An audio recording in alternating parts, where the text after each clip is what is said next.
You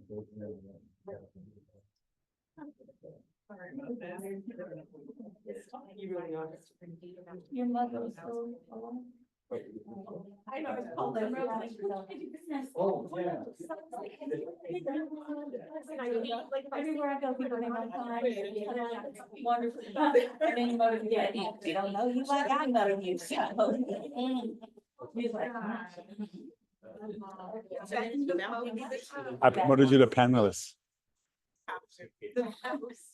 I think you have to accept. "Look how cute you are."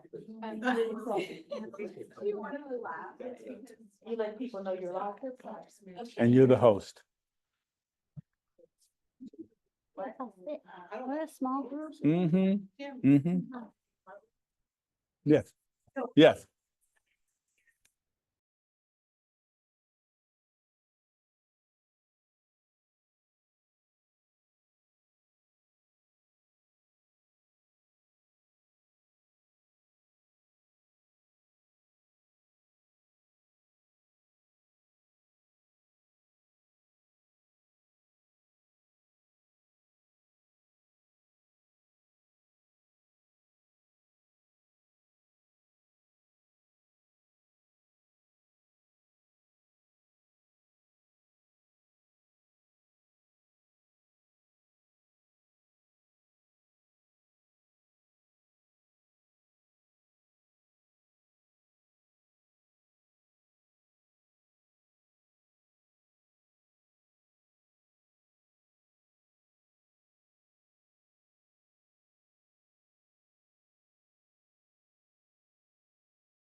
And we are going to record.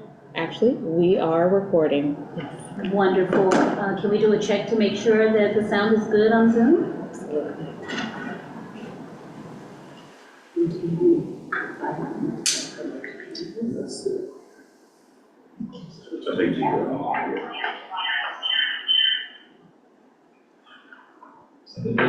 Sounds good. Thank you so much. We're good to go. All right. Good evening, everyone. Thank you for your patience as we work to make sure our technology was ready for the presentation this evening. Thank you for coming to the Budget Committee meeting. My name is Kim Moses. I am the Assistant Superintendent of Business Services, and I'll be presenting and facilitating tonight as we receive information and hopefully get input from both our participants on the Zoom and also in person. Dr. Hurst, would you like to start us off? Or just take it away? I'll just share with you that we have been doing this for a long time, since last year. And I think the board's goal is to really look at everything across the district and all programs and line items, and really address the needs for us fiscal. So I think it's okay. All right, thank you. I'd also like to welcome our president of the board, Jamila Smith-Folds. Do you want to say good evening? Good evening, everyone. I just like to say that the more you come to listen about budget from our CBO, Dr. Moses, the more you understand exactly how, one, complicated school budgets are, but two, how to really break those down, because she does a really excellent job scaffolding that information and helping us be more equipped to understand the budget when it comes before the board and when it comes before the community. So please use this time to ask your questions. She is a teacher at her foundation, so she is really able to break it down to where we all can consume it and make it digestible. So thank you, Dr. Hurst, thank you, Dr. Moses, and I always look forward to these budget meetings. I'm complete. Thank you. I am going to share the presentation with Ms. Forrest. Is that okay, so that you can share it? And while I do that, if we could have the cabinet just introduce themselves. for us tonight? Hi, good evening. Hi, good evening. I'm Camille Johnson. I'm the Associate Superintendent of Human Resources. I'm Summer Sigler. I'm the Interim Associate Superintendent of Operations. And good evening, I'm Catherine Acosta-Bopraskas. I'm the Interim Associate Superintendent of Teaching and Learning. And Chris Hurst, Superintendent. Sorry, good evening. Rachel Forrest, the Director of Communications. All right, so Rachel, I sent you a copy of the presentation, and if you could also, oh, it says sharing is unavailable. There we go. If you could also put the link in the chat so that the people on the call can also access it, that would be great. Absolutely. All right, thank you. Sorry, I just realized I needed to make sure.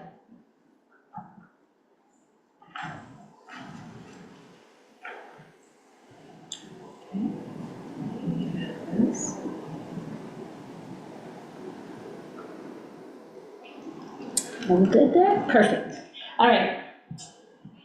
Thank you for the introductions, and we are happy to have our community members joining us tonight. Welcome to all of you, and we hope you'll engage in conversation and share your ideas and feedback with us tonight. So this evening, we have several objectives. We want to provide an update to the community on our fiscal solvency plan and also our budget.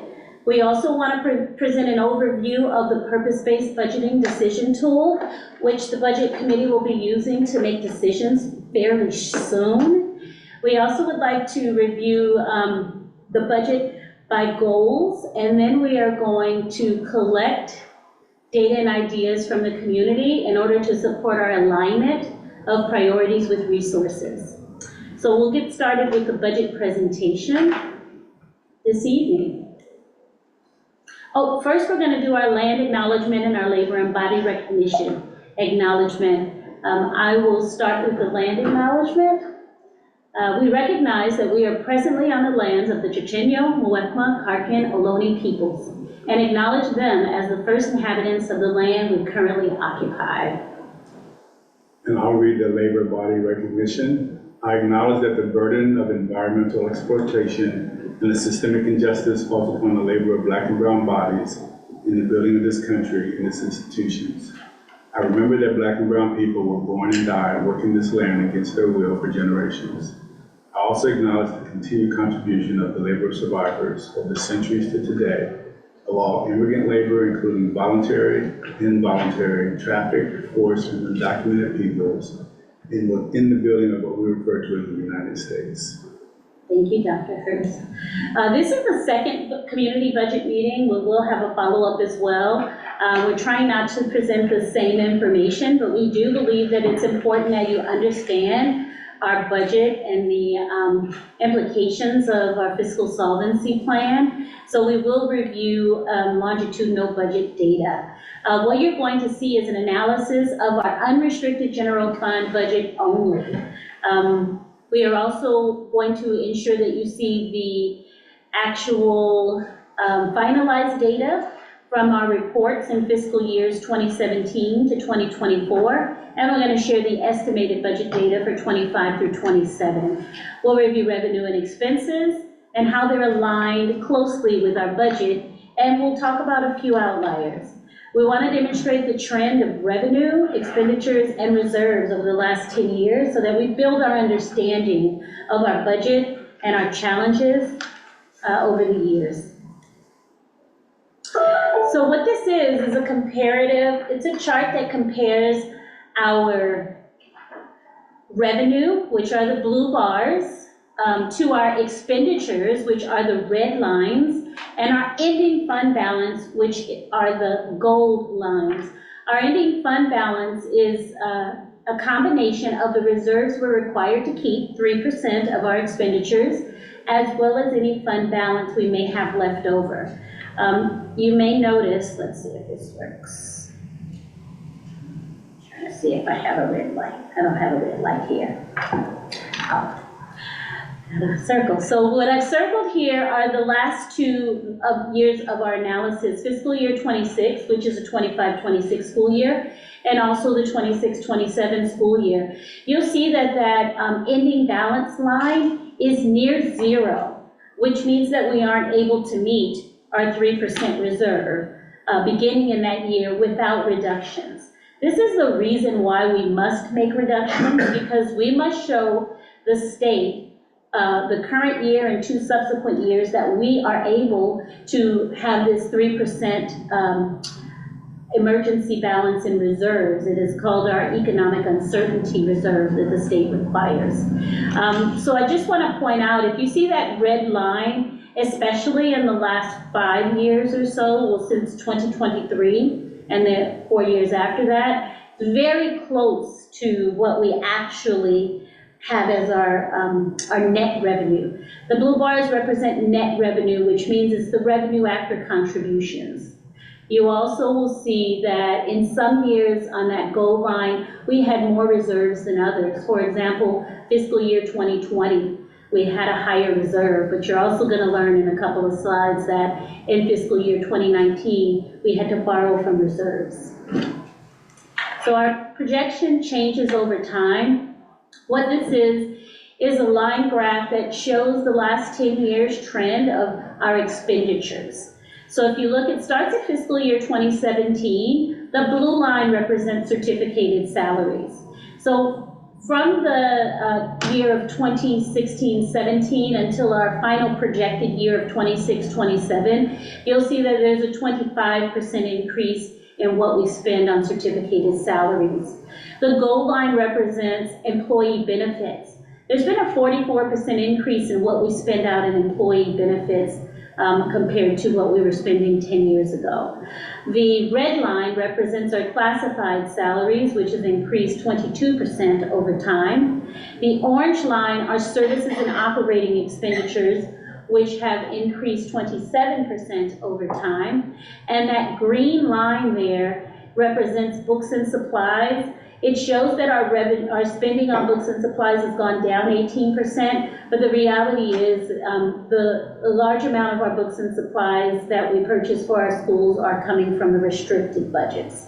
So isn't that we're spending more overall, or spending less overall, but we're spending less from this operating budget.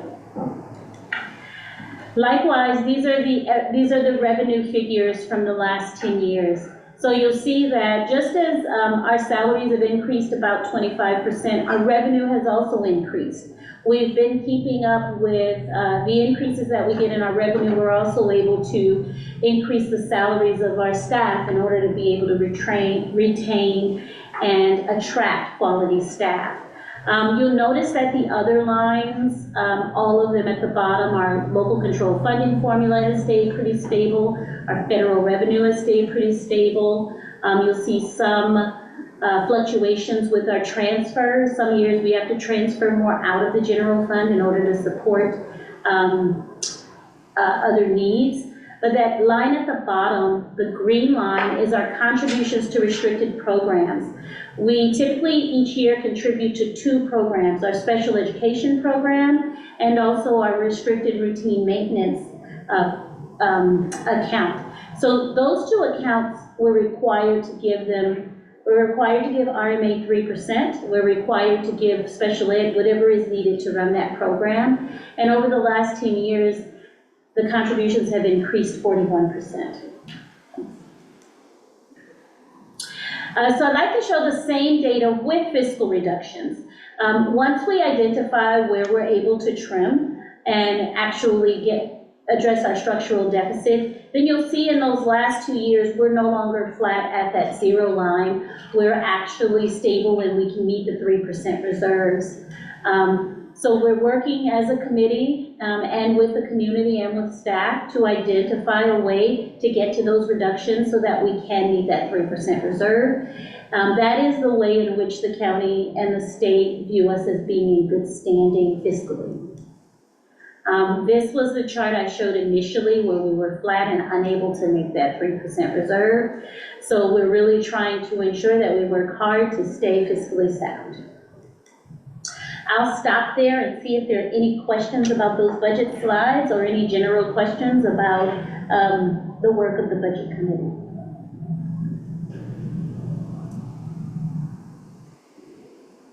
Any questions on Zoom? No questions. Okay, great. All right, thank you. So we're going to move along and we're going to look at how we align our resources to meet our goals. If you've attended previous meetings, this is going to be a review of what the purpose-based budgeting process is.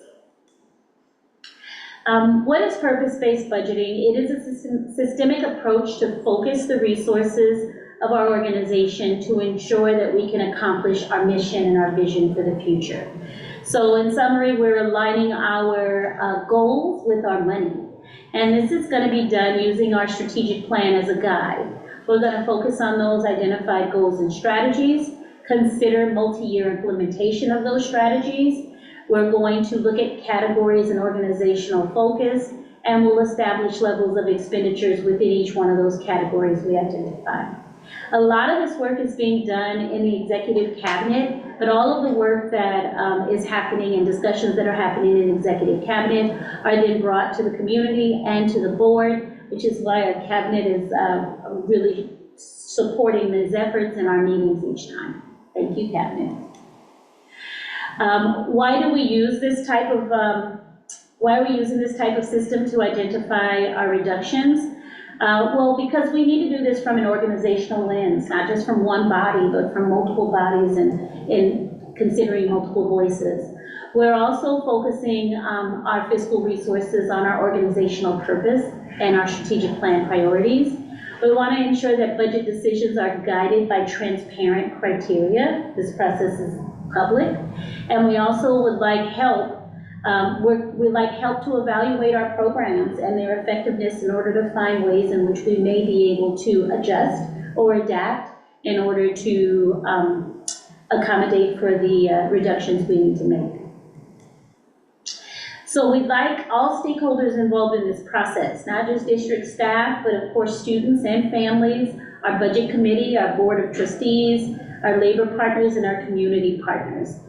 We have budget meetings, we've had 2, we will have 2 more, with our budget committee led by President Smith-Folds and Trustee Gonzalez-Hoy, where we are bringing together all of labor in order to look at this data and make critical decisions together to recommend reductions to the board. The School Board of Education are the only individuals allowed to approve reductions. So we are advisory and we are recommending what we believe is the best route to support us fiscally. So with community input and staff input and district leadership and budget committee evaluating these programs, we're going to look at the services and the programs that we run and how they support our overriding purpose.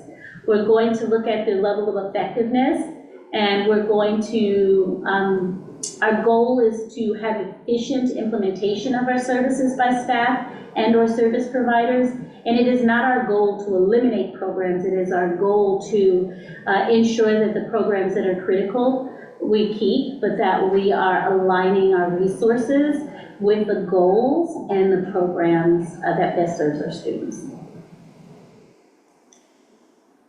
I want to stop there and see, is there any questions about purpose-based budgeting? We'll next go into our goals, and then we'll share the budget tool, which is the new information tonight that we'd like your input on. Any questions on Zoom, Rachel? Not at this time. Okay. All right, so if you were at the last committee meeting, you saw this information about our strategic plan and our alignment. I wanted to review it here before we share the budget tool.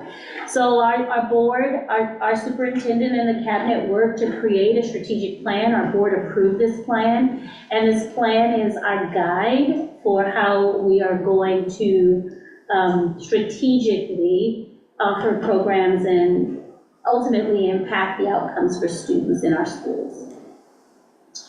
So who are we? The demographic data for our district is on the right side of this slide. It talks about the number of school sites, our demographics, who we serve and where we serve them.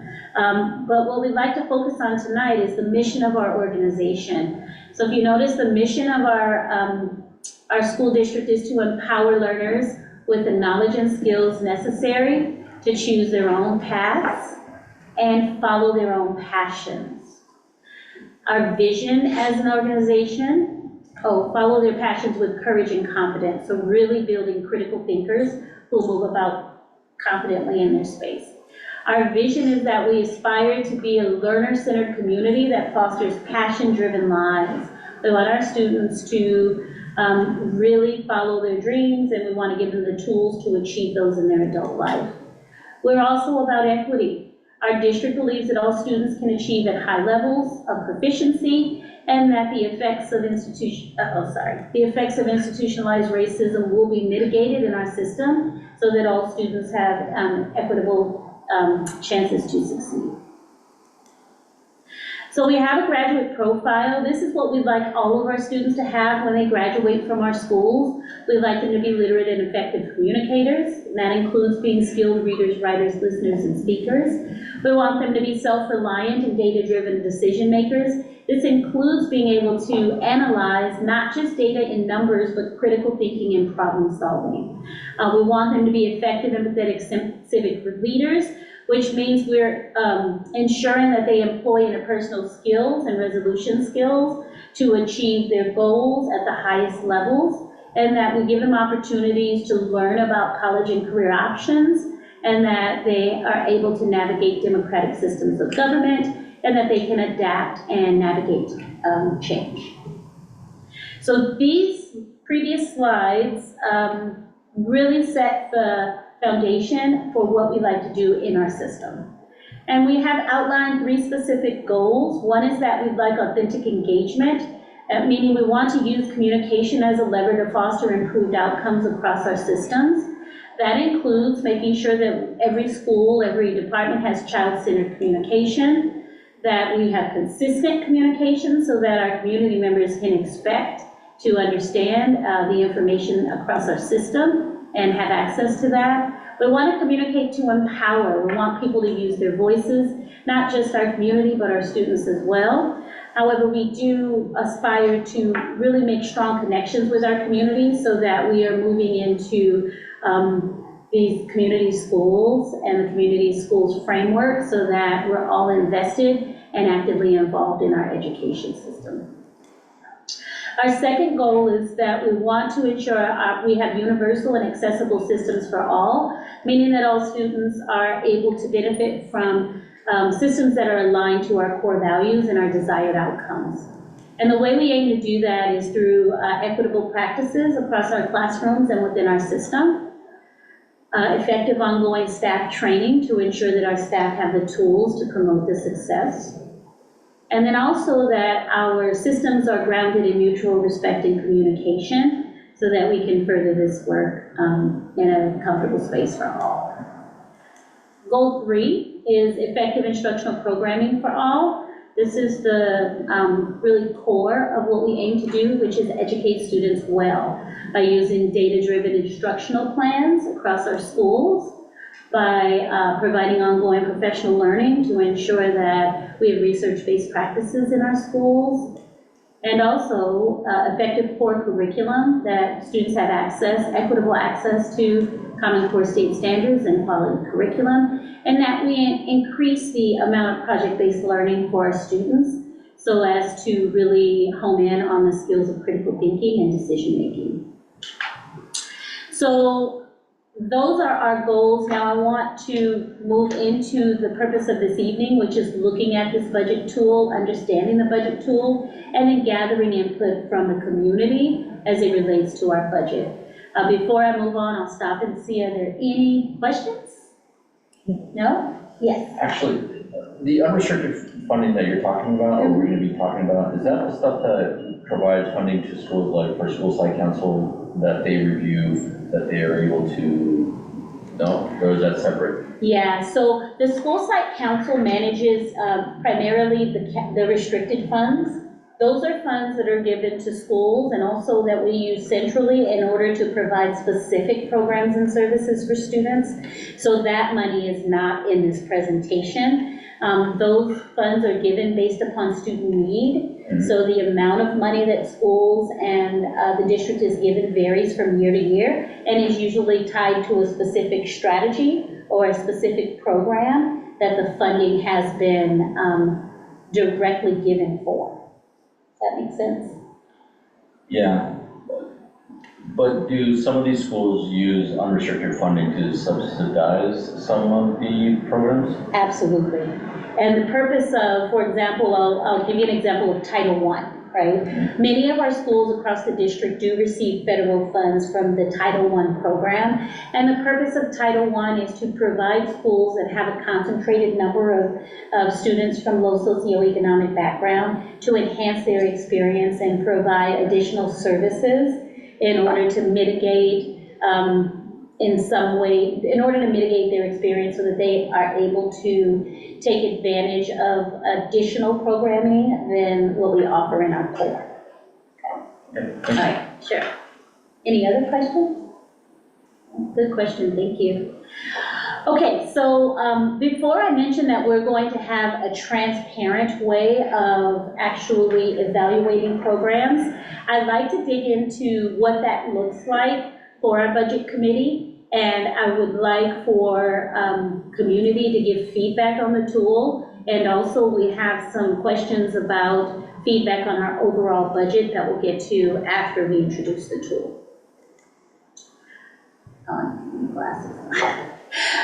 So when we employ purpose-based budgeting, we first start with our priorities. So these are draft, you'll notice these are draft, hot off the press, drafted based upon conversations in our executive cabinet of our priorities and how we would like those to show up in our purpose-based budgeting tool. So our priorities are in the top line up here. It's what we aim to do. Our first priority is to educate students to be literate and effective communicators. That comes straight from our graduate profile. The second priority is to use communication as a lever to foster improved outcomes. You should see a trend. The third goal is to educate students to be critical thinkers and data-driven decision makers. Fourth goal, to provide effective instructional programming for all students. Fifth goal is to educate students to be ethical and empathetic civic leaders. And the sixth goal is to demonstrate equitable anti-racist practices across our system. When we started at the center of this presentation, I explained that this purpose-based budgeting is grounded in our strategic plan, so you should clearly see the connections here. So our goals related to those priorities, those are the things we aim to do. And here's how we'd like to see those come across in our system. As related to goal 1, we want to see improved student literacy outcomes, daily access to systemic research-based instruction, particularly in English language arts. We want increased opportunities for staff professional development in the area of literacy. So those are the goals related to that, goals related to that first priority. You'll see each box after also lists more goals. I'll move over to box 3, educate students to be critical thinkers. Our goals related to that priority is to increase access to project-based learning, to provide a variety of opportunity for students to explore new interests, and to improve access to inquiry-based math and science instruction. So we're very much focused on the instructional programming, but if you look at goal number 6, we're also looking at our system as a whole in order to make sure that not only are we focused on the academics, but we're also focused on ensuring that our system is a place where students can have quality experiences.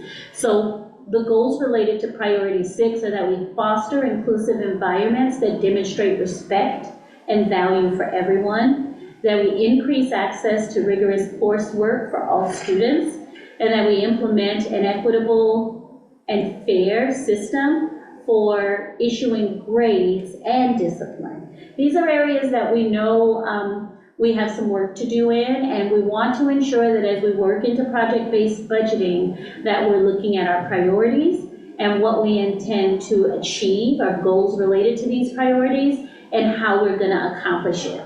So if we look at this bottom area here, this is directly related to purpose-based budgeting. Our first strategy is going to be to align the district's budget, our strategic plan, and our local control accountability plan. We want those 3 areas to actually be connected so that not only are our resources aligned, but our goals are aligned, and also the different areas in which we demonstrate our outcomes align as well.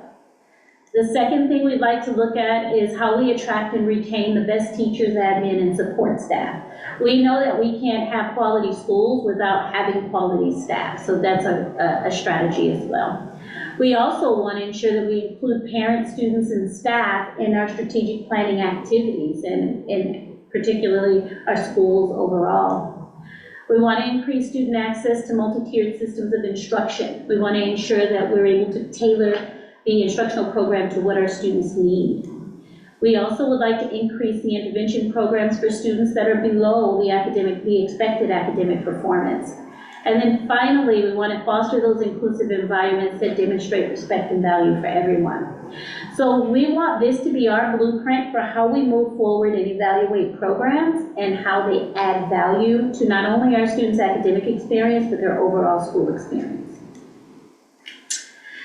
Why don't I stop there and see, are there any questions about the priorities or these strategies that we're going to use within the purpose-based budgeting tool? Just any inquiries? Go ahead. Are the priorities set in stone, or is there room for movement? Thank you for asking that. There's absolutely room to adapt. This is a draft.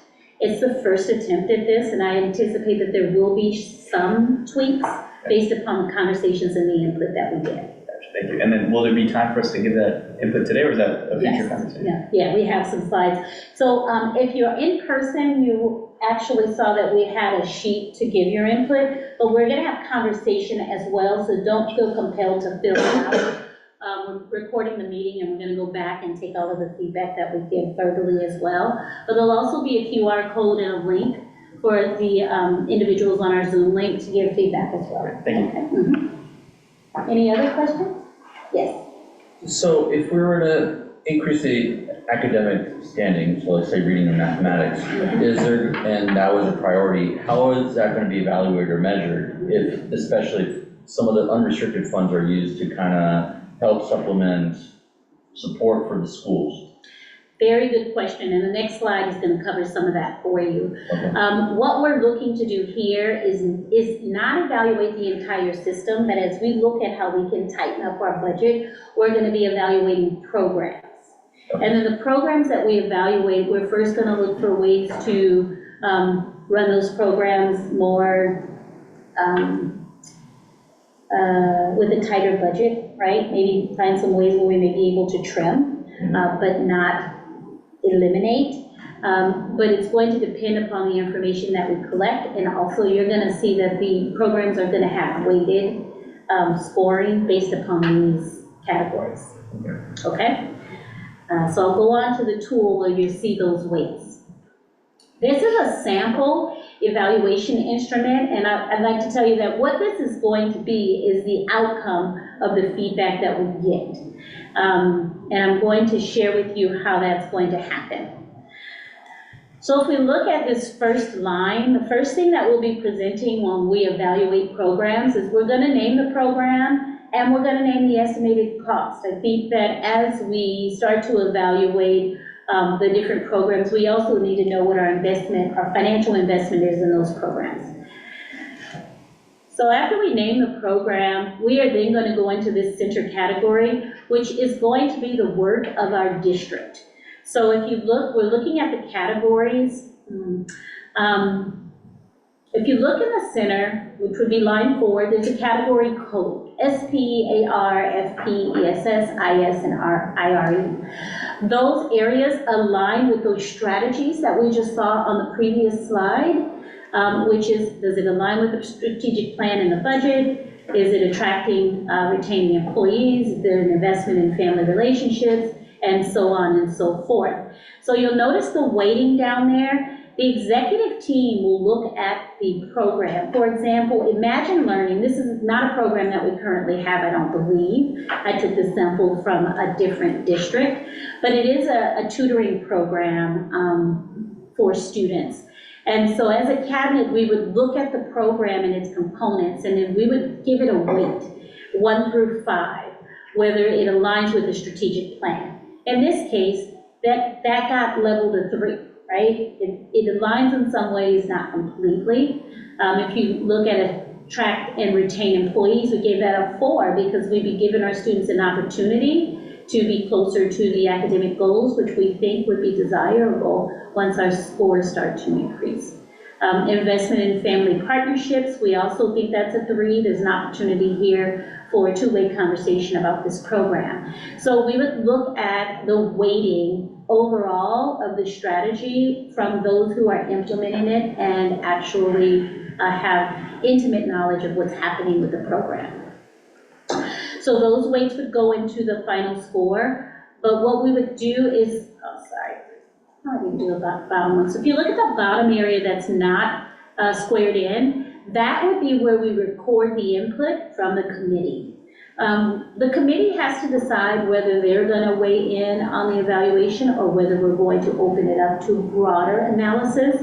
But there'll be a Google form where you'll see the program, you'll see a description of the program, and then we would ask community members to, based upon what they know, if they have experience with the program, or committee members, I'm sorry, to actually make a decision, does that program contribute to student achievement? And they would give that a weight 1 to 5. You notice at the bottom, there's a scale of 1 to 5, where 0 does not contribute at all. 1 is slightly contributes, 2 is contributes some, 3 is moderate contribution, 4 is a good contribution, and 5 is an excellent contribution. So we'd be asking for committee members, after they receive a presentation, after they look at data, after they hear the input, to actually evaluate that program. We'll also be assigning a level at the central office level, like, is this an essential program, meaning must we have it? Is it a program we should have because it's good to have? Or is it a program that we'd like to use to enhance our current programs? So all of those numbers together will then be weighted into a final average weighted score. And what happens is, after we evaluate all of the programs, what we would have is a summary sheet that would summarize. In this case, there were 3 evaluators looking at Imagine Learning. The weights of those 3 evaluators, as well as the weight of the cabinet levels decisions, would then come up with a final score. I did not create the metrics for this. This is something that's used in districts around the state, and that was shared with me, but it has proven effective for other districts, so we brought it here for our decision-making purposes, with the expectation that it will also yield good results for us too. So we will pick the programs, primarily all of the programs that are funded with unrestricted funds. So we wouldn't be looking at any programs that are funded in the restricted, because they have their own programs set by the grant. But these are things in addition to our base that we're providing from unrestricted funding. We're going to end up with a sheet similar to this with the data. These are not our programs, but you can look at priority number 4 and you see Imagine Learning is there, right? We show the cost, we show the priority score, and the cumulative cost. And the cumulative cost is across multiple years, I'm assuming. Oh no, I'm sorry, the cumulative cost is all of those priority programs together. So they were trying to reach a cut target of 20 million, or this was actually the reverse. They were trying to spend 20 million, and this is how they decided how to spend it. We're going to be doing the reverse. So you'll see that once we have the evaluations, we're going to end up with a sheet like this. We'll then have to have the discussion within the sheet of what we do next. And that is how we plan to have a transparent lens to evaluate programs and bring forth additional information to the community, but ultimately to our board, so that we can make an informed decision about how we achieve $7 million in reduction, so that we can meet our 3% required reserve in our multi-year projected budget. Okay. And this is a sample, wanted to let you know that this is not our tool yet. We are refining it to narrow down programs that we will be assessing. So I'll stop there and see if you have any questions about the tool, and I think I'll go back to the tool. How about that? So let's say certain schools have different needs that may not be the whole district's needs. How would you be able to see that this program may be helpful and impactful for one school that may not relate to another school? It seems like very high level, but it doesn't actually may need for certain schools. An instrument like this is not going to give you the information about single schools, but what it will do is lead us to discussions about what's happening in individual schools. We do know that our schools have different needs. What we'd be trying to do here is look at district-wide programs and actually make an evaluation of how the program is doing across the system. Okay. Any other questions? So give me some feedback. This is the first time we're trying this as a district, and I welcome cabinet too. This is hot off the press. We've been having great conversations, but we just got it into presentation format. I hear you loud and clear about this is going to give us a overarching view, but not really get us a detailed view of what's happening. Any other comments about the use of this tool or this process in order to try and identify what we do next? What information is used then for the evaluators to make a decision between this is a 5, well, they see the variations, right? Like some's a 5, some's a 4. And so just like what's the information that's being used by the evaluators to create a rating? Very good question, and that's the next step in our process. So we have to identify the programs that we're going to do a deep dive into. We would then have the departments that are in charge of those programs prepare a data presentation. And their data would have to hit all of those areas. During their presentation, they need to demonstrate with actual data, how is it contributing to student success? And then they have to demonstrate how is it related to Common Core. Next, they have to say how they're engaging people in community. So we're gonna count on our departments to bring thorough information with data in order to guide the committee to then decide on what they believe the valuation of the categories would be. And then the evaluation criteria, is that going to be based on the priorities that you had in the previous slide, or where does that come from? Yes, they come straight from the previous slide. So you see there's 6 of them there, and then there's one that says required basic service. And that we put that there because some things we have to have for the Williams. So we want to, if it is a Williams item, we want to make sure that that's recognized because that means it's required. Okay, but if you look, let's see, can I go back for you?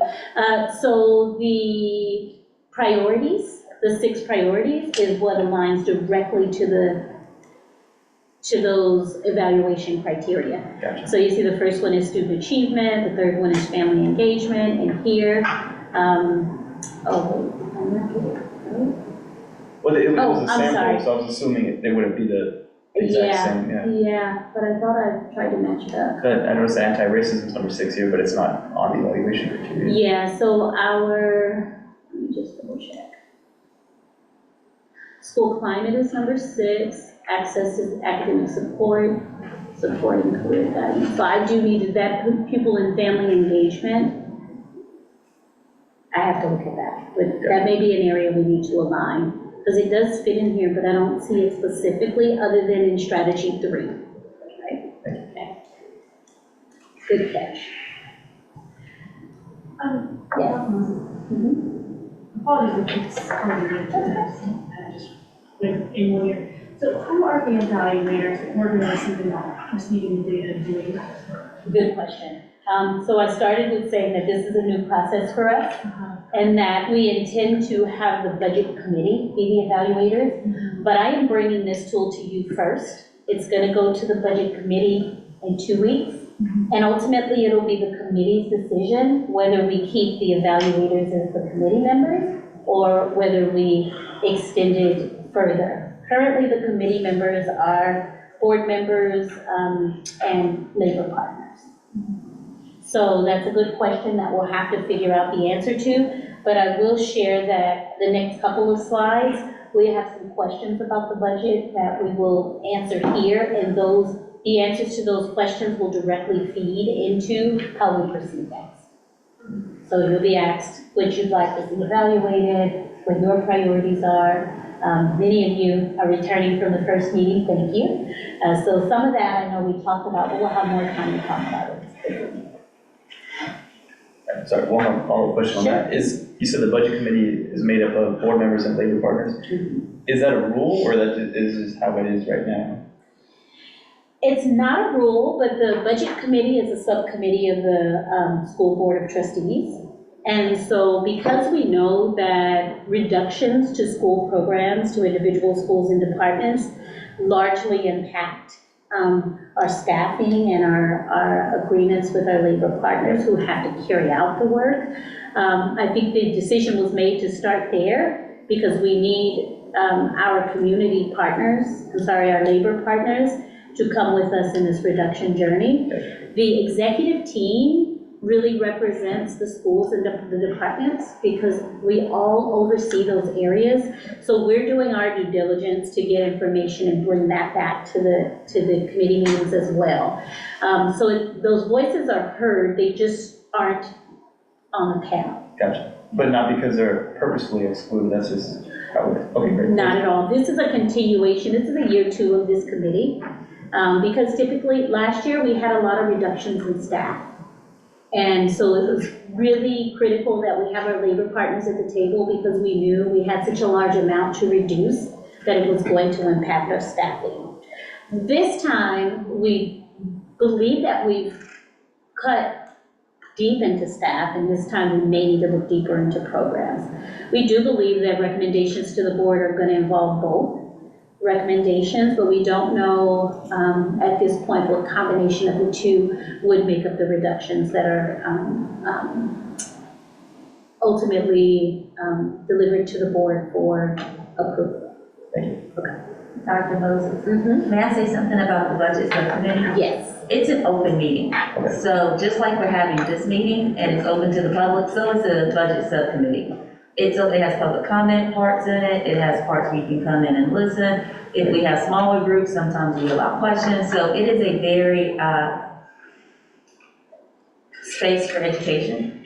And it's a space for Clerk Gonzalez-Toy is bringing back what worked years ago when he had to make really big reductions.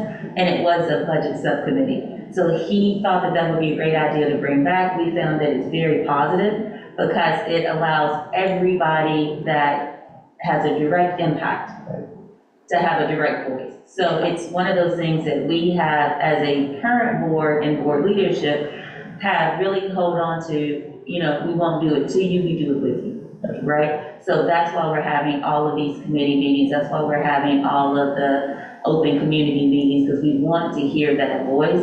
And we want everybody to have as much of the same information as we have when we have to make these decisions. I'm complete. Thank you. And they're recorded too. A whole bunch of them online you can look at. They are. Thank you.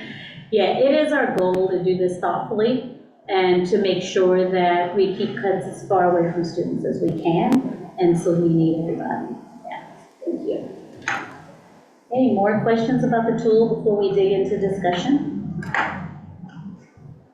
Okay. Are any of these tools that will be presented maybe focused towards a school? And is there a space where that could be directed for that school? Because this is very high level, then how would you represent a need of Fairmont, for example, elementary school versus what, might be needed for all the other elementary schools? So when we build a budget, when we build a program, we build that program for all of our schools. So related to this unrestricted budget, there are no areas in which we're providing more teachers at one school than the other. We have a formula of how teachers are placed. The teachers that are paid out of this fund, they're distributed based upon the specific need of the schools. Same with curriculum, right? All of our curriculum is paid from this budget. And we make sure that every school has all the curriculum that they need. So this particular budget is actually a very equitable picture of how we fund our schools. Okay. Yeah, it's the restricted funds where some schools have additional funding and they have the capability of making decisions on how they use those funds. These funds, the decisions are all made at the central level, and they're all done with a lens of equity to ensure that all schools have their basic needs. Yeah. All the basic needs met. Any other questions? All right, so let's dig into the conversation. Sorry, I gotta go back. Dr. Hirsch, do you have anything to add? Okay, all right.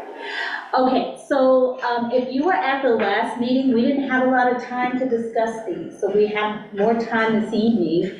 And what we'd like to ask is, what are your ideas for us to consider for future budget planning? So some of the conversations we're having now, what would you like to see us really dig into?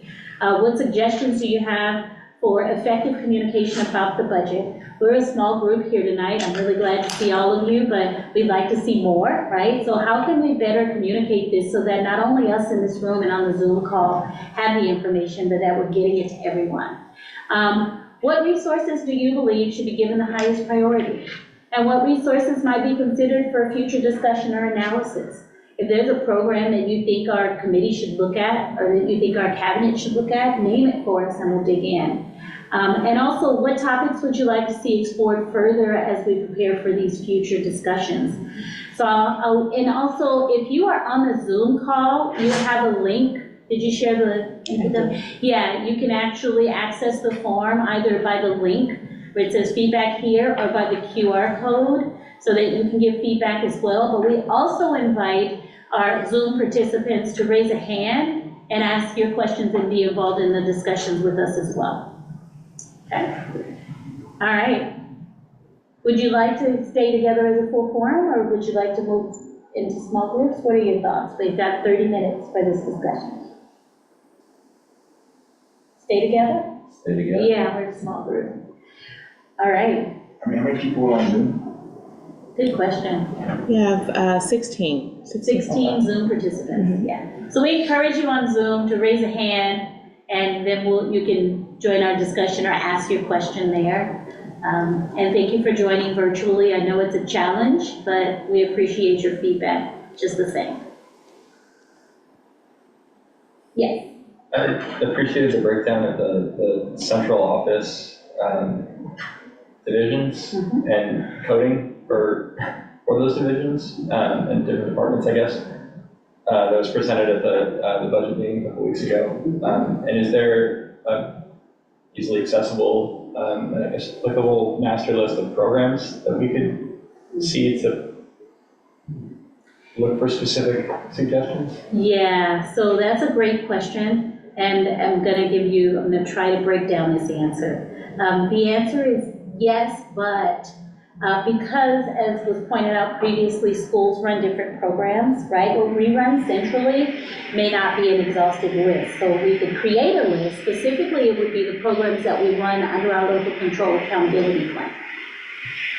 But we can not only name those, but we also can share with you high-level information. For example, I could bring, based upon goals in our SACS code, how much we spend on curriculum. I could say how much we spend on performing arts, how much we spend on music. I could say how much we spend on athletics. I could say, so I could give you the total amounts, right? Because that's what we're looking at. We're not really looking at school by school.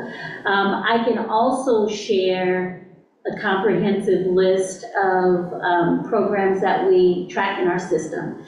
So the way in which we track it by budget is through what we call the SACS code.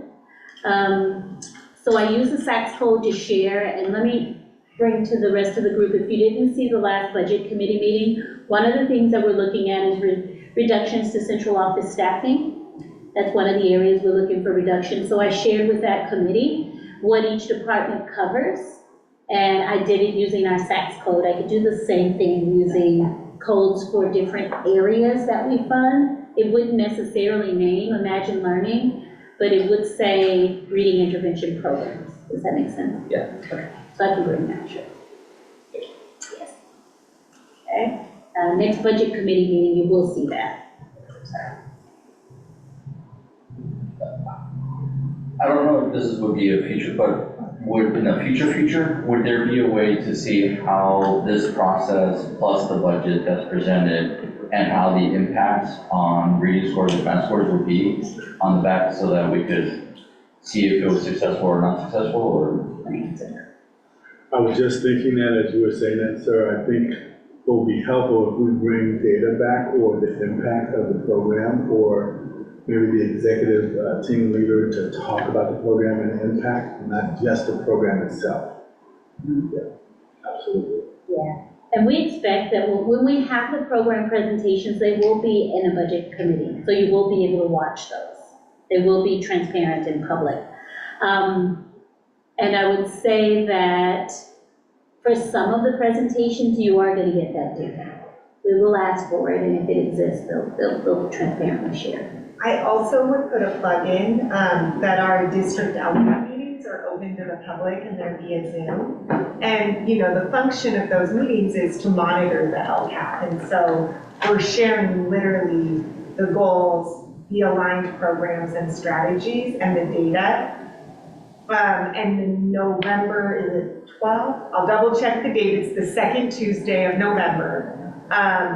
We are specifically looking at the goal 3 in the LCAP, which is achieving students. So iReady scores, CASP scores, and aligned strategies. And so that may get, that it covers LCAP expenditures, right? Not other things, but it's a good way to understand at least our thinking around the programs. Thank you so much.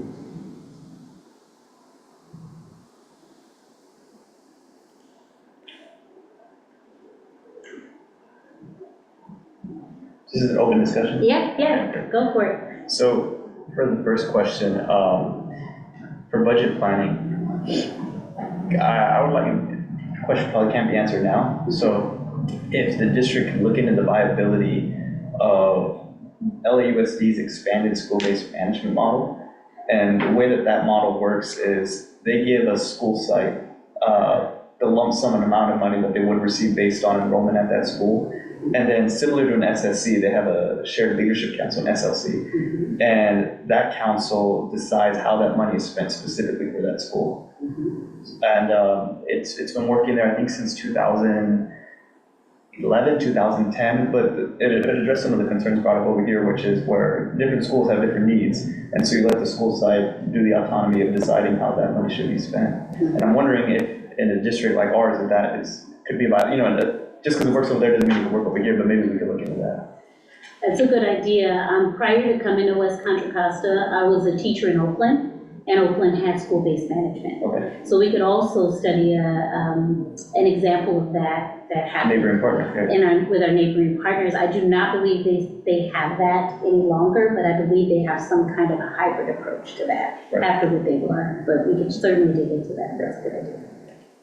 Yeah, so just as an example, the school that I attended was about 80% Title I students, but we had about 90% high school graduation rate, which was very high for a school that has that many Title I students. And it's because at the SLC, they moved resources around to where they focused on remediation for students who are falling behind and college and career pathways. But that those decisions weren't made by the district, they were made by the individual school site. Yes. Very powerful. Yeah, I agree. We have something similar. I don't know if somebody wants to speak from the cabinet, but we do have site-based decision-making through the school single plan for student achievement, but it's not as robust as what you described. Gotcha. Yeah. Dr. Moses? We have an attendee. Rochelle, please unmute. Yes. Hi, I had a question. I think as a lot of us are saying, it seems like each school has different needs. but I've never seen, and I would really like to see as a part of this budget process, how will we be able to see what each school's budget is? I think it would really help us to know. I know each school has a lot of different needs and concerns, and I know there are different teacher salaries. I think it would be helpful as a parent to see like what is each school what is the cost at each school per student? Not to say that that should be fair, but it certainly might be interesting for some of us to see if one school has a significantly higher cost per student, and if that isn't showing up in the test scores, where do we see that data? I've never seen the data where we ever get to see what is each budget for each of the different elementary schools. Will that be a part of this process? So there's a two-part answer to that. Thank you for the question. And let me just name for all of our attendees, we aren't taking note, the administrative staff aren't here with us tonight. However, we are recording this and all of your feedback is going to be taken from the recording. So I just want to name that. So the answer to your question is twofold. One is that this unrestricted general fund is our operating budget, and this is the budget that staffs our schools based upon our staffing matrix, which is based upon the enrollment.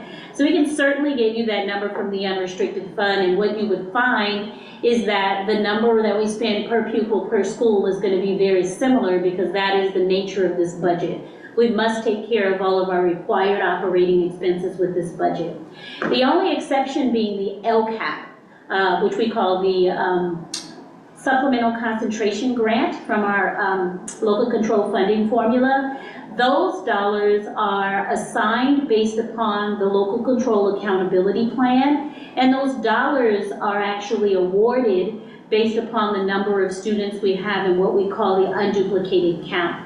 Included in the unduplicated count are English learners, low socioeconomic status, I may need cabinet to help me, foster youth, and what am I forgetting? Socioeconomic. I said low. English learners. And English learners, low socioeconomic status, foster youth. That's it, all three. So under those three categories, we're required to create a plan to meet the needs of those students, and you might find those students concentrated in specific areas of the district. So for that particular budget, the numbers may not be as predictable as they are with our general fund, with our unrestricted general fund. So we could get you that, but we'd have to also separate the LCFF to show you the different impact of what's our supplemental concentration grant. The second answer to your question is, for school sites that do have restricted funding, you can see their budgets in their SPSA. The SPSAs are on our district website. It demonstrates the plan that the school has created with their teachers and staff and their community members, and that's where they decide how they use those restricted funds. You can see that plan and all of the money related to that plan on those documents on our website. So there's two areas, well, that is the area where the data is already ready for you, but we can bring back the data of per pupil expenditures based upon unrestricted funds and based upon local control funding, LCAP funding. Does that answer your question? Yes, I think that helps. I think it would be good. Most parents are not going to have time to look, with 50 different schools into each school's website. So I think it would be very helpful to have a spreadsheet that breaks that down for each school for us to be able to see as we evaluate this. Okay, thank you. We'll take that feedback back, but it's the same for us. We have 50 different schools, so the spreadsheets would be quite extensive for their own school-based decisions, because those are unpredictable, but we'll do what we can in order to bring that together in a one document for you. Okay. I wonder, as I'm listening, I think there's a tension between school-based budget and district budget. And so this central budget, and please, if I misspeak, Dr. Moses, correct me, there are central services that we allocate, and some of those are base services and some of those are supplemental. So for example, on my team, there are social workers. Some are grant funded, some are in the LCAP. That's a supplemental service that's designated to school site by need, by crisis, by whatever metric determines that that's an extra thing the school site needs at that moment in time. The school site budgets are separate and are really governed by the school site council. Now, in theory, the district could reduce school site budgets as a whole. I have not heard Dr. Moses say that, so don't go spreading any rumors, right? But it seems like there's this real fear around the money that the sites control that really is not controlled by us. It's controlled by the SPSA and the planning of the principal with the school site council. And so I wonder if it's helpful to differentiate that. Absolutely, and thank you for that example, because we've forgotten about our departments. So some of this money, Ms. Sigler just mentioned social workers. We do have social workers across our district that we employ to schools as an on an as-needed basis. However, those are paid for with a department budget, not a school site budget. So you would not necessarily see a social worker on a school budget. It would be on a central budget for school climate. So there are lots of little intricate details of our budget, which is why it's difficult to pull together a comprehensive document. But we can use the surface level information. We can tell you what's spent in departments as opposed to what's spent in schools. But it's all, school budgets are complicated. However, we have to do one simple thing: provide the basic needs and good programming for our students. So we have to figure out a way to get that in a format that is readable and understandable. And I'm gonna need to dig through the details in order to figure out how to bring it back to you, but I do agree it would be useful information to have.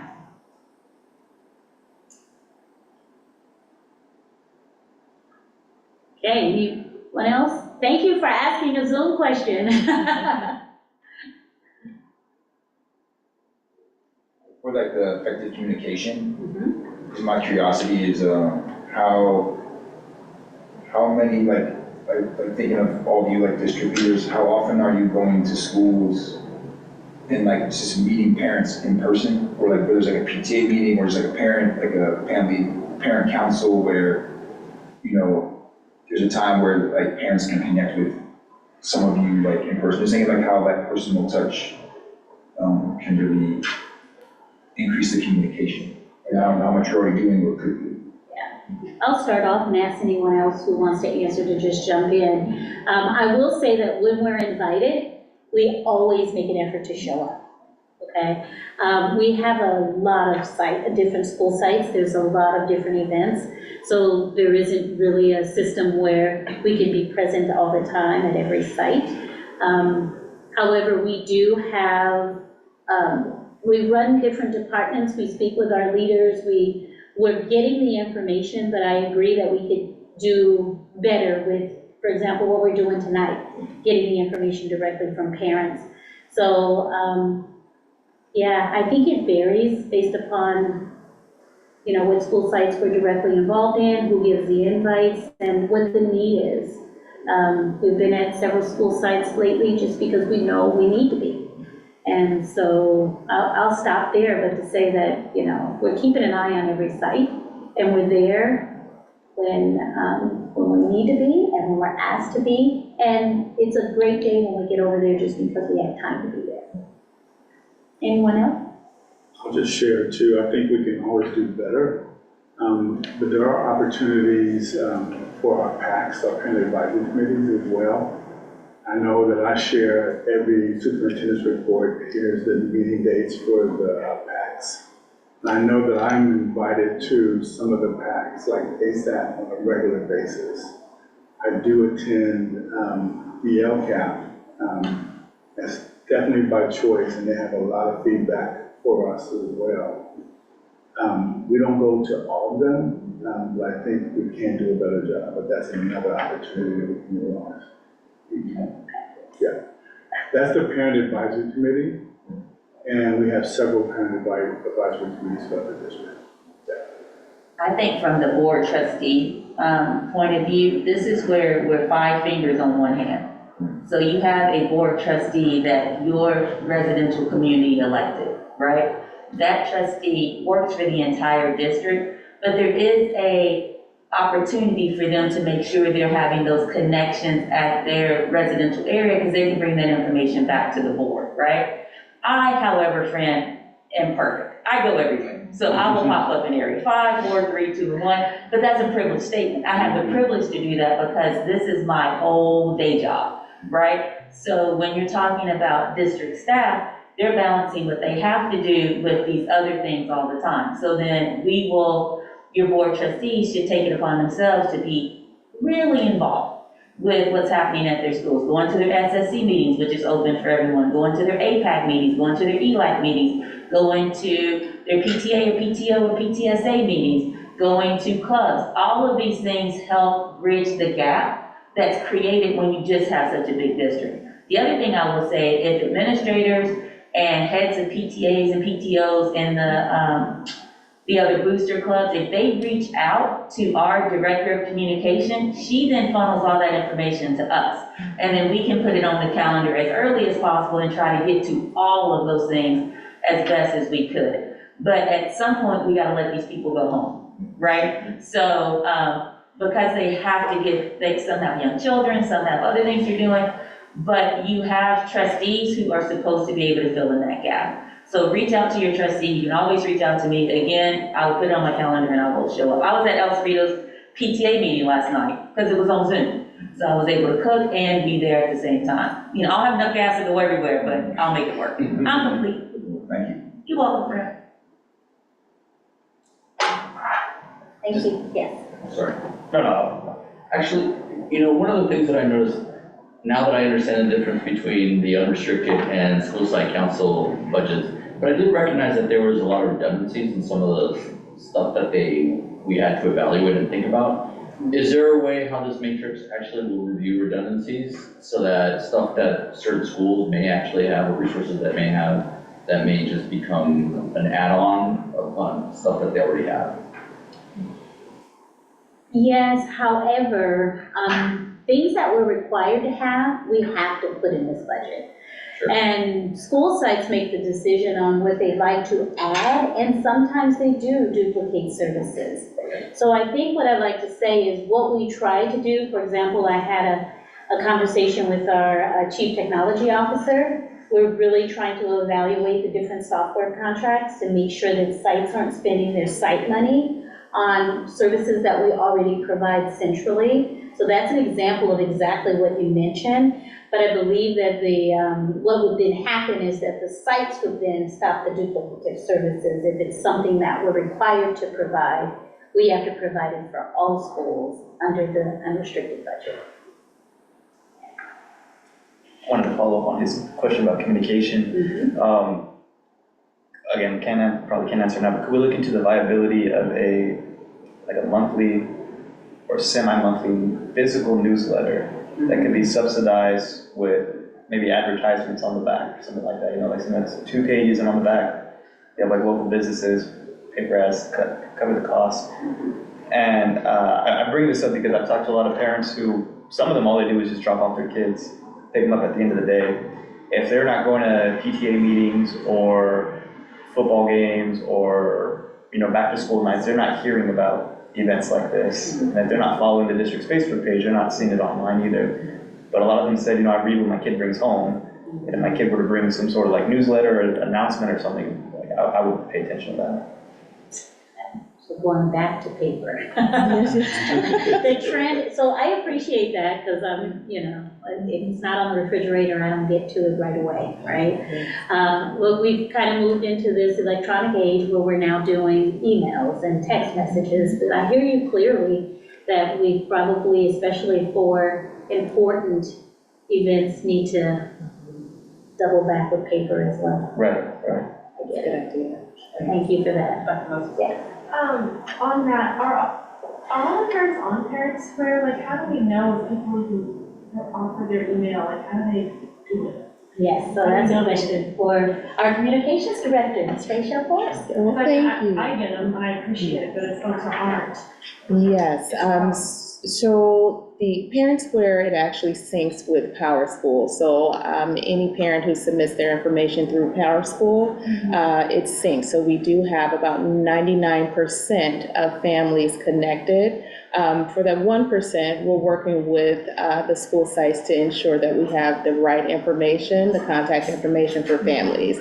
So the secretaries and office managers are constantly working to correct that information to make sure it's good. But we have 99% contactability through Parent Square. Can you see like the click rate, like how many of them actually opened it? Yes, we're able to see the click rate. We're able to identify, did they check a text message, or did they or answer the phone, or did they check their emails? We definitely have that data for each school site. Is it good? Is it good? It's good, but it varies depending on what is posted. But yes, we do have families who open. One other thing, just back to the folks who are evaluating all this. I was thinking it would be nice to have some sort of vehicle, and I don't know how this would work. It's more of a wondering how, parents and students could have a representative voice. And when I heard, actually, don't really know what parent advisory committees are, but now I know those exist. I mean, maybe that's a way. Maybe that's who, as I don't know who would be the equivalent of like a labor leader on the parent and student side of the world to come, and I really feel like that voice needs to be in that, not only in that room, but like on that spreadsheet. To me, that feels really vital. And so if we're wondering about who that might be, I don't know. Yeah, okay. We have student trustees that are board members, so, and they are actually getting paid. Now, there's a paid position, they also get credit, correct me if I'm wrong. It's a paid position, they get credit. And the two that we have now are highly invested in everything, and budget and all of that, so we told them about the budget committee too. I'm sorry. No, go ahead, Karen.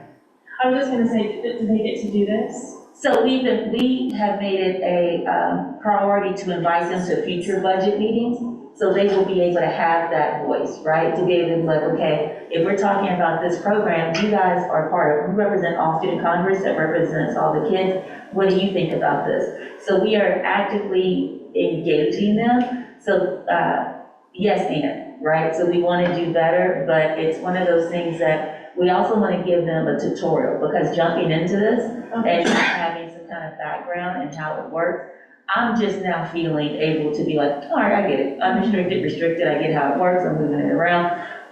So, yes, and the same thing with the PACs, like Ms. Ziegler was talking about with like LCAP, that gives them opportunity to kind of look at the budget, right? So we have multiple set of eyes on the budget, but I think that we can do a better job bringing everybody to the same room, having the same conversation at one time, and getting a big massive feedback.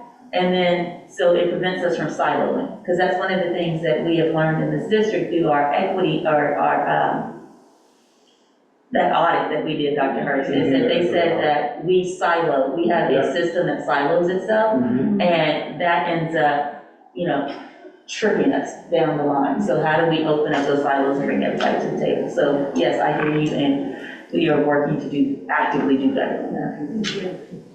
And I also want to add that we're in those spaces. We hear board comment. We hear comments from the PACs about what's important to them, what they really value. So, and we're in schools as well, not as widely as, for example, I can't get to all 55 schools, but I probably still have regular communications with parents at 4 schools consistently. And so we do listen, and when we have to sit down and make decisions, we consider all of the voices that we've heard. So even though, like tonight, we're listening, and I don't know a way to give students and families a weigh in on the programs, because everybody has something that's special to them that they want to deserve. And so it's not so objective when we ask direct budget questions, if I might, be just transparent with you. that we want to hear all the voices, but we also have to make an informed decision with the data. Absolutely, and I think, not exactly, but I think it could be said a little the same about maybe some labor folks too, that might like certain things and other things, and, you know, but I understand what you're saying. Yeah. That no matter who it is, which is why it was more of a wondering, like, who could it be that has enough knowledge and enough of broad kind of touch in order to be as objective as possible, to be able to really hear the presentation, understand what's being said, and offer a student and family voice. Now, it's impossible to say this one person is going to speak for 10,000 people, but to do our best to try to find that, it's a worthy endeavor. I agree, yeah. If I may, stop me speaking out of turn, but the expanded school-based management model that I mentioned earlier, it plans for that. So on these local school sites, 2 seats are reserved for the student body. So assuming that the school has an active student body, like president, vice president, 2 of those members would be students, and then they'd be receiving the same data, presentations, and information that the other labor partners, faculty, admin, and parents also receive. So that's how you address student and parent input into the budget. And that model, that's what I was asking about the viability, that's something that we can do here. Because when you talk high level district plans with maybe 2 student trustees, while it's great, maybe that's not the best way to represent, all 25,000 students. Yeah. So just another tool that might look into. Yeah, we have a student summit coming up in December, and we had a student summit last year, and we have focus groups where we hear from students. So there are lots of different areas to collect voices as well. But I hear you, it is appropriate that we have a formal representation in this form. I understand. I wonder, Dr. Moses, our secondary schools all do have student representatives on the school site council, and while that is the school-based budget, right, so we do want to be careful to keep the school-based budget separate from some of the cuts to central services. Those are students who are cyclically looking at and talking about budgets. I know when I was a principal, mine were very opinionated. And actually could sway the room, right? Like, really, you want to hire another security guard, but they never tell me to get off my phone, so why, and it was like effective, like, oh, okay, thank you for the input, we will redirect those funds. I think what we could think through is some structured questions for input that go to all the school site councils, because that's a way of getting local feedback from a group that's looking at the budget and thinking about the expenditures and has said, this is something I'm really invested in. And it's the same thing with our climate teams. Our climate teams have students on them. It's the same thing with our leadership classes. Our leadership classes are also avenues to help get information out. I mean, there's ways that we can do it, but again, it takes that education piece, because we don't want students, we want students to understand that their voice and their opinion is very valuable. We want them to be able to turn up the volume on their education and their autonomy in this, but we also have to be able to break down, this is millions of dollars, and all of these lines are tied to people and programs and all of these things. So it takes a level of education around that to ensure that when you're telling us something like, cut every CSS, all right, well, friend, we can't do that. You know what I mean? Like, take every camera out and buy us all backpack, well, we can't do that, So making sure that they have a level of education to where that feedback, the worst thing to do is ask a kid what they think and then not incorporate anything that they say. Because they're gonna then be like, well, why am I wasting my time? It's always, you just wanna hear my voice, check off the box, and you're not gonna incorporate anything I say. So we wanna make sure that we're giving them the language and the verbiage and the tools. So when they do think about it, they bring something to the table that can be implemented or can be thought about and put out as foundation. I'm complete. We have a couple minutes left. I want to take any final questions, and then I want to end with a question of you. I guess it's like, not so much a question, but this one about like what should be given highest priority. And I just think a lot about how there's like the 6 main priorities, and one of them is specifically about like culture of belonging. And I think about how that is like a big domino. Like if you know, any resources that support students feeling they belong in school, and then also support all the staff, like their role in promoting that and like really connecting with students. I feel like that like ripple effect affects learning, it affects engagement, it affects, it's like, I'll say I'm a school social worker, so I've worked in school a long time, and so I feel like this is big on my mind around like a cultural belonging. So I just think, you're looking at spread across, like you think how it's like, if you knock that domino down, that's gonna affect the other. Yeah. So you're reading my mind, because I wanted to end with that. One of the things that, you know, we listen and we collect data at these meetings, and we do want to know what's important to you. So you just started us off with my final question, and I want to ask, if you're on Zoom, if you could put your answer in the chat. But what I'd like to do is just whip around the room and ask for each person to give one thing that they view as a high priority. It doesn't have to be the highest. Just what do, in your mind, as we look at budget, what do you view as a high priority for our students, for our district? And it could be a short one-word answer, or you could explain your why, like Mr. Mark did. All right, anybody want to start? A high priority for you? Yes. We were talking in a systems collaborative meeting today, which is a meeting that's made up of city managers, all the city managers and the mayors. And we were talking about this big issue around attendance. And our chronic absenteeism rate and our daily attendance rate as well. If we could really address students who are just missing class, it would solve some of our budget issues as well. So we're really trying to focus across all 5 cities. What are the reasons why our students are missing? And they're different. And we've done that analysis as well. And how do we really get those students back in their classroom? So attendance is important. That's similar to what I would say about, for me, it's revenue generation. Yeah. So attendance, getting that up, but also like building strong alumni networks. Mm-hmm. We can tap into the way that same way that we have proms for seniors. I think the district should or can look into facilitating, like bringing alumni back for reunions, building a set of mentorship for students, and then, you know, raising revenue through like booster clubs and things like that. So revenue generation for me. Exactly, you're building a community. Yeah. Okay. Up in. One is to make sure that the reading and the math scores, just make sure that they keep going for the resources that are being contributed, ensuring that there's some way that they just do increase.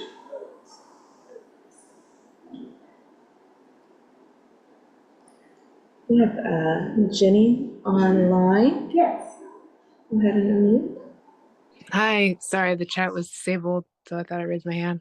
I think I would prioritize programs and that are showing increases, particularly in students who are lower economic or are English learners.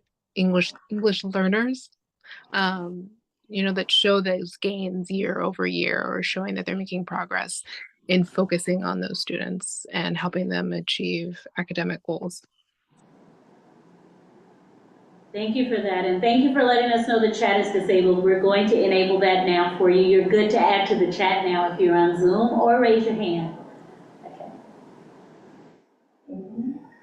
I can go, opportunities, just, we kind of touched on it already, but part of belonging is having something. I think it was said in the last budget forum that we had, that having something that ties you to that school makes you feel like you belong, whether it's a group of kids that play Magic in a specific teacher's classroom at lunch, or and I mean, we talked about siloing earlier, it's a bad thing, but anything that gives you that sense of community that's a little bit more approachable than just your 1,200 other students that all go to the same high school, or a couple hundred at an elementary school. I mean, I would sort of echo and marry what you're saying, because it is belonging and it is engagement. That does drive attendance.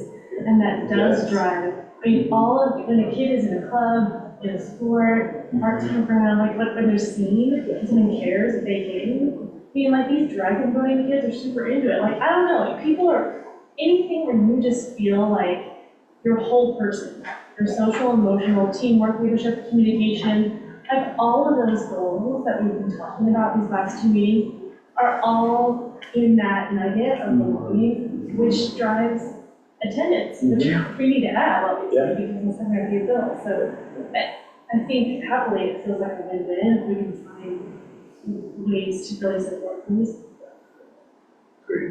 And like always for me, everything falls under the umbrella of anti-racism. So having a clear understanding and moving step by step in this district on the journey of anti-racism really handles and takes care of everything that people are bringing to the table. Because we have learned through our anti-racist coach, diversity is just a number. We're diverse because of the people in here. We have a diverse number. Equity is access. Well, we're trying to provide access for everybody. No one's going to say no to equity. Inclusion, to your point, is where do you feel seen, heard, and valued. But we learned that all of that is not enough. It has to move towards anti-racism. What are the barriers? What are we creating? What are we allowing to sustain that creates the conditions for hardship?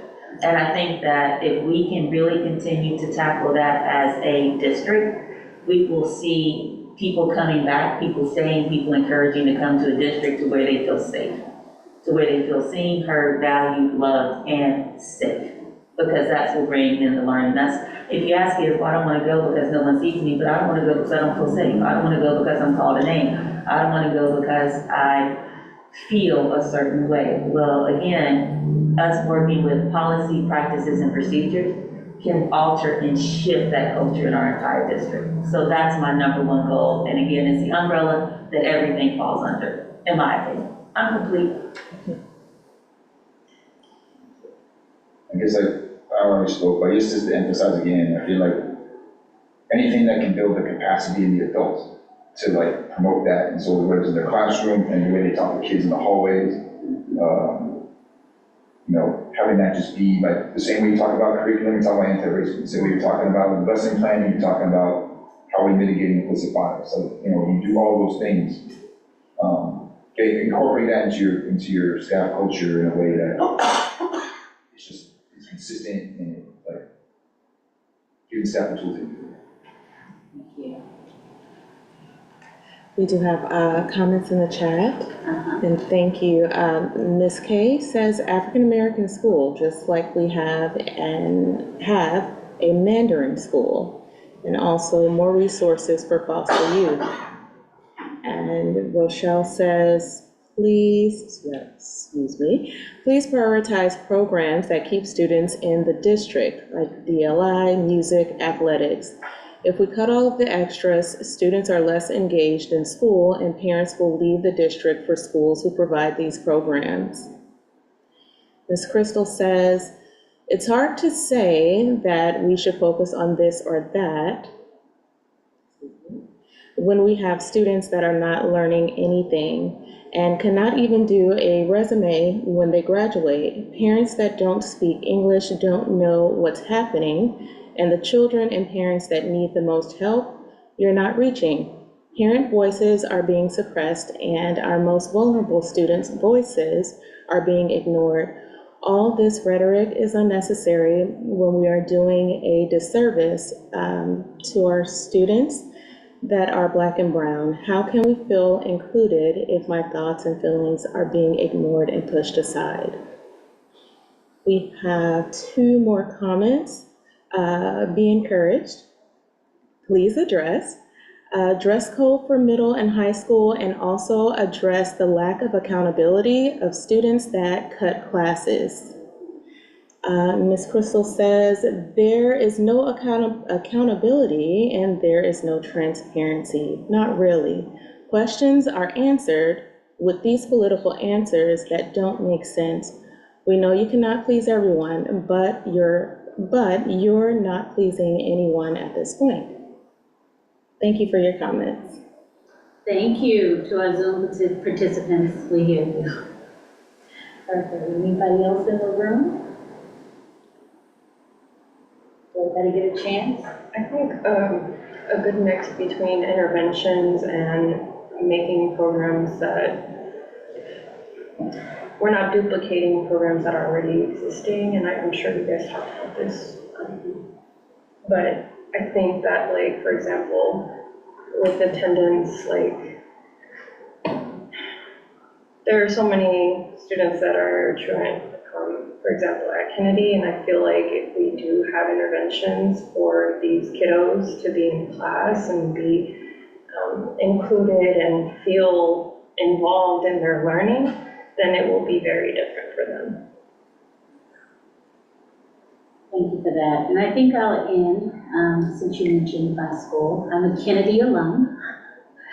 And high school was among the best years of my life because I felt included, because I felt seen, and because it was a very active campus where we could thrive both academically and socially. So my priority is to create those spaces in all of our schools because I've experienced it done well, and I want every student to have that experience.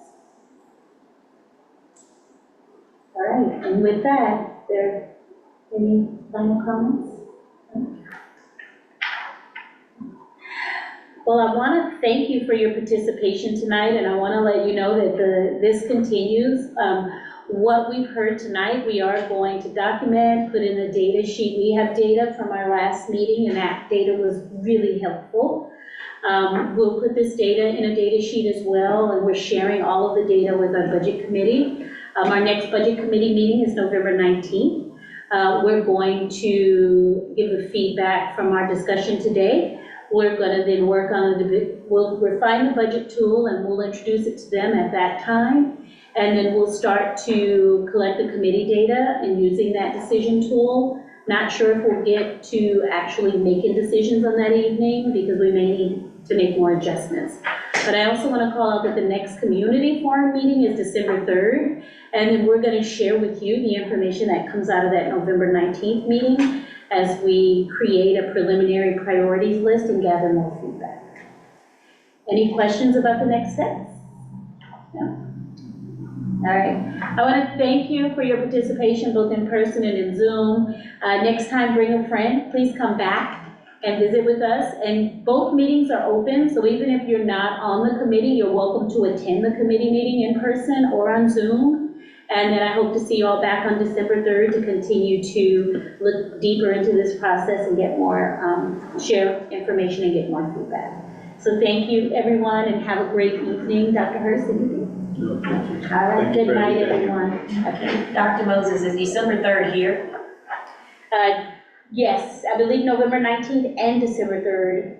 No, November 19th is at Dijon, I believe, and December 3rd is back here. Okay. But I'll confirm that and we'll send out another reminder. If you got today's reminder, the places are on that slide. Thank you. Okay, thank you. And thank you to our cabinet too. I have a question for you too. Thank you, Rachel. Are you collecting? Thank you. Yes, if you have